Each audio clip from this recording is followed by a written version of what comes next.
Dealer अपने सामान को क्रय मूल्य पर बेचने पर 5% की हानि होती है, लेकिन वह 12.5% कम वजन देता है, तो डीलर का हानि या लाभ प्रतिशत निकालना है।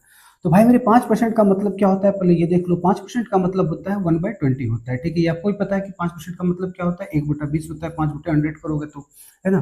12.5% का मतलब क्या होता है, 12.5% का मतलब होता है 1/8 होता है, ठीक है। जब 25/200 होगा इसमें, तो क्या हो जाएगा, कट के 1/8 होगा, ठीक है।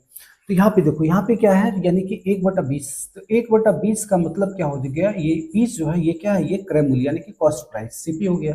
ये क्या है, ये हानि हो गया, ठीक है, ये हानि हो गया, है ना।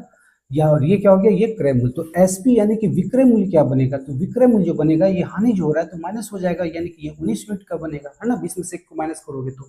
अब वजन की तरफ देख लेते हैं, यानी कि 1/8 दे रखा है, ठीक है। क्या है, ये 1/8 आ रहा है।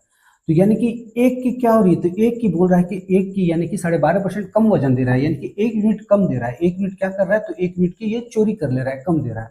और ये 8 यूनिट क्या है, तो ये टोटल है ना।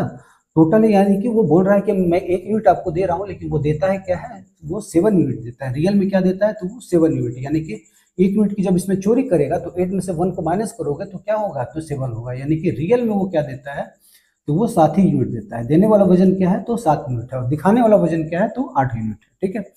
अब यहाँ पे देखो, यहाँ पे कॉस्ट प्राइस किस पे कैलकुलेट होगा, तो कॉस्ट प्राइस यानी कि डीलर का जो खरीद मूल्य पड़ेगा वो क्या पड़ेगा, यानी कि वो जितना वजन दे रहा है हकीकत में, तो उसी पे उसका कॉस्ट प्राइस काउंट होगा, है ना। यानी कि दे रहा है हकीकत में 7, तो कॉस्ट प्राइस 20 × 7 140 हो गया। अब इसका देख लो, यानी कि विक्रय मूल्य किस पे काउंट होगा, तो विक्रय मूल्य काउंट होगा, यानी कि जो बोल रहा है, यानी कि जिसका दिखावा कर रहा है, वो बोल रहा है कि मैं आपको 8 यूनिट दे रहा हूँ, तो जो चीज वो बोल रहा है तो उतने का वो पैसा लेगा ही लेगा, है ना। तो 19 को 8 से मल्टीप्लाई करोगे तो क्या बन जाएगा, यानी कि 152 यूनिट बन रहा है ना। तो पैसा तो वो जितना का बोल रहा है, जितना का दिखावा कर रहा है, पूरे का पैसा लेगा, लेकिन उसका कॉस्ट प्राइस यानी कि रियल में जितना वो दे रहा है उस पर उसका कॉस्ट प्राइस पड़ेगा, यानी कि क्रय मूल्य पड़ेगा। अब ये 140 क्या है, क्रय मूल्य है, 152 क्या है, विक्रय मूल्य है।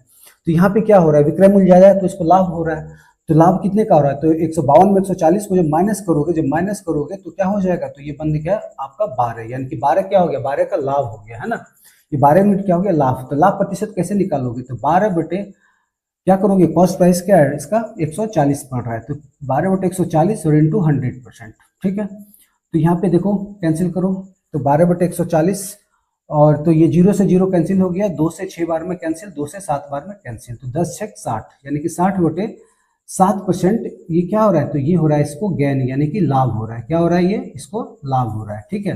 तो गेन का मतलब क्या है, तो लाभ ही है। तो गेन ये 749 और 4 कितना हो गया, 53 हो गया। तो ये नहीं होगा, ये 60, 8 7 56, 4 60/7%, यानी कि ऑप्शन नंबर क्या हो जाएगा, ऑप्शन नंबर बी हो जाएगा। इस तरह इस क्वेश्चन को करो, बड़ा मजा आएगा।